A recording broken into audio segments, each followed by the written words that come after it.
Hey, good morning to everybody. Happy Saturday. It's Daryl here. It's bright and freaking early. You know it. It's 3:38 here in Connecticut on the East Coast.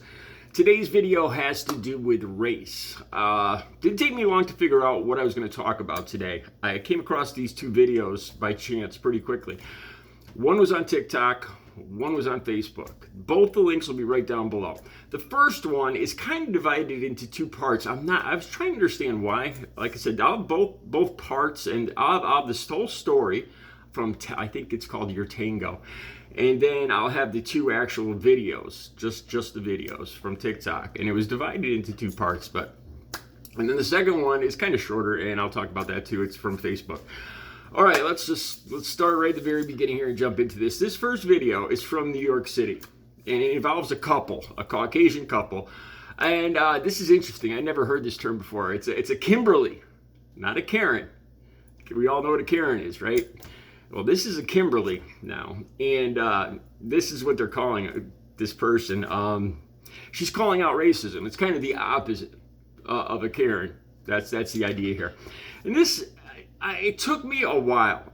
I using empathy. You guys know I use empathy a lot because I didn't quite. I understood the rage in this video, but I wasn't sure if it was real.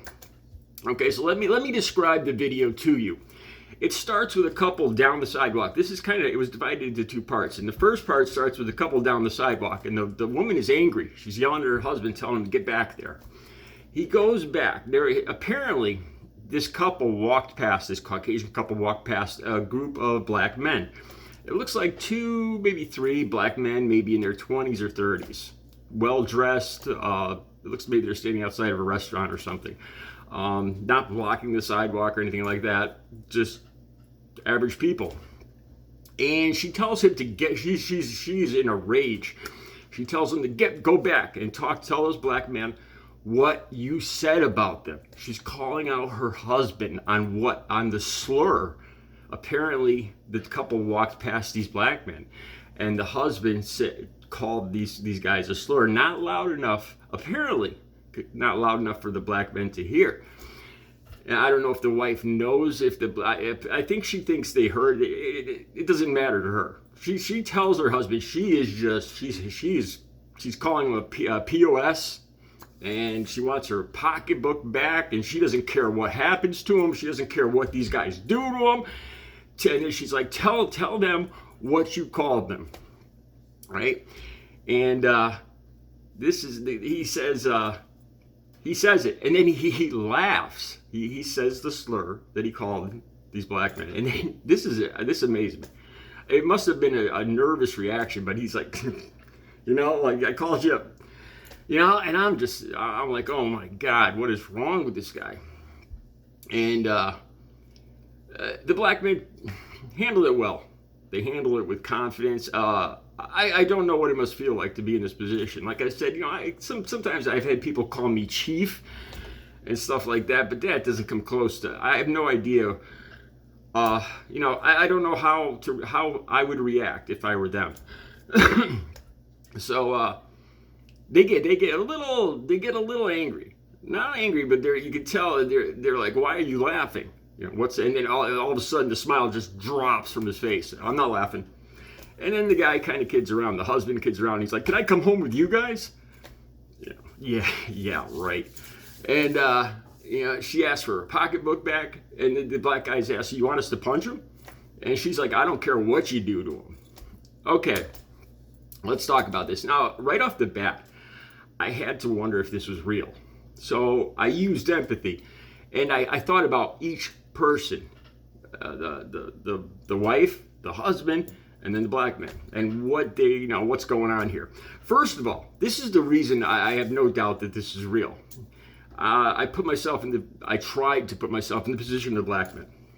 Why would they go? Because obviously, if this was fake, they'd have to go along with it. And there's nothing in it for them. I don't see any way, shape, or form that three black guys would go along with this video just to get views or whatever. So I don't see any reason why they would participate in a fake video. So that right there kind of scratch it off. Because the reason I thought it was fake, because this wife pretty much just threw her husband in danger. I could understand her being angry, but she just put him in danger. And so I'm questioning, because she's just in such a rage. But then I started putting myself in her position, and I realized what she was feeling, because I've felt this before. Like I said, in my family, I never heard this word, the N word. Never heard it from my mother, never heard it from my father. It was just something. It was just one of the worst swear words. You just don't say it. We don't say that here. We don't use that language. We don't treat people that way. We don't think like that. And I never heard it in my entire family. I did, back when I was using, I thought about this more, and this is when I realized I understood why she was so outraged. Some of the people I used to hang with, like back in high school and in bars and stuff, I remember seeing Caucasian guys. I remember this one Caucasian guy, I talked about him before. He was in a club, and he had a tattoo right here that said, I think it said white power right across his chest here. And I used to hang out with this guy, and he would, he'd take his shirt off, and whenever he was out amongst Caucasian people, he was very proud of it. But if there was any chance that there was any minority people or any black people or anybody around, he would, I remember going to say something about his shirt. What about, I asked him, like, what about your tattoo? And he was like, dude, he pulls it down real quick, And then I remember being in a bar one time, and I had a black friend that I'd meet there for drinks all the time. He was a jazz musician, and I used to play guitar a little bit. So we'd have, every time I went to this bar, I'd sit down and talk with him.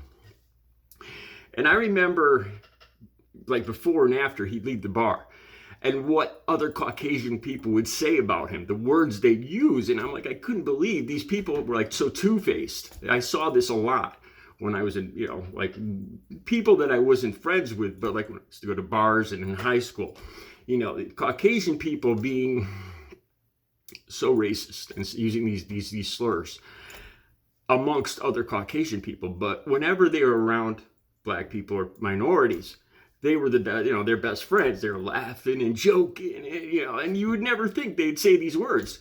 So I remember one time I had a little too much to drink, and I said to my friend, I think his name was Mike, the jazz musician, I told him outright, I said, you should hear what these guys say behind your back when you're not here. And I shouldn't have said that, because I could tell it kind of hurt his feelings. And he ended up getting mad at me. I don't know if he didn't believe me or whatever, and it kind of ended our relationship. But doing empathy like this, I kind of understand why this wife, got so upset. She probably heard him saying it in private, being a coward. Heard him saying it here and there. I'm assuming here, maybe she never heard him say it, and she was just shocked by his behavior. But I don't think so. I think he probably said it in private, like a coward, a few times, and then she had just had enough and seemed like I had seen this behavior before.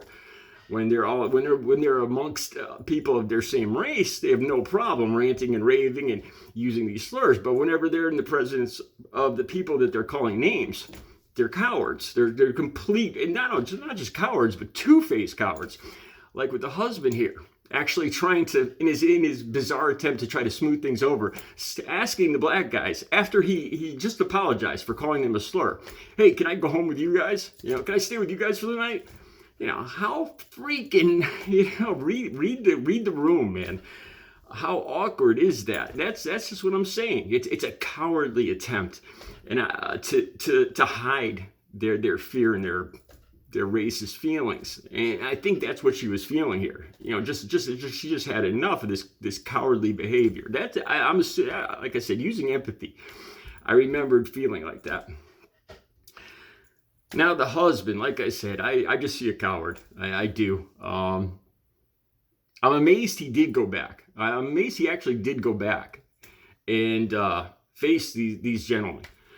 When he laughed, I think this guy is still racist. I think there's a good chance that he's going to go right to the end of the sidewalk and use this same slur again. You know, he didn't seem he didn't seem to understand the magnitude, what the weight and what that word carries. It didn't seem to, the light bulb didn't seem to go on. You know, he was just saving his own skin here. That's what I saw. All right, the second video is two guys in Bakersfield, California with masks on at night pouring accelerant onto an immigration center in Bakersfield, California, and then setting themselves on fire. This just happened recently. They were caught too. They're seen with the masks on pouring accelerant onto an immigration center. This immigration center has a page on Facebook. And you see they're pouring it all, you know, all brave and proud. I think one of them has a American flag mask. So you could kind of figure the, you know, America for Americans kind of, that, you know, you kind of figure who these guys are. You see one of the guys squat, and I think he's squatting right over what he just poured out. And they poured out a lot of this stuff. I don't know if it was gas. I don't know what kind of accelerant it was, but it just, boom, it was, there was a high alcohol content, because the guy squatting seems to have lit it while he was, while he was squatting over it. And it just flashed. The whole thing flashed. And the other guy caught, I got to be careful how I phrase this. He was aflame, and he started running, and then fell on the ground, and you could hear them screaming as they run off into the night. Kind of you know, an apt situation. On the good side, it seems like this immigration center was built out of concrete, and it seemed like the accelerant just burned out really quick. I don't know how much damage there was, you know, to the actual building. It looked like the accelerant just burnt off really quick. But stupid is as stupid does. I don't know. It's just desserts. I don't know what to title the second video, but the links will be to both of them down below. You can check them out. Tell me what you think. Let me know about that first video. Like I said, at first I thought it might be fake, you know, because her rage, and then putting her husband, like, she was putting him in danger, really, is what she was doing. I was having a hard time believing that. But then, like I said, once I kind of used empathy, I understood her frustration and her rage. Chances are she's probably heard him in a cowardly way using this slur before, and she just had enough. And like I said, this word, it's more than a word. It's like, to me, I mean, I'm part Native American, part Caucasian, but it carries so much negative weight to it. It's to me, it's really more than a word. It's a weapon, really. That's just my perception, being a part Native American, part Caucasian. Let me know what you think. All right, you guys have a good Saturday. Check out the videos down below.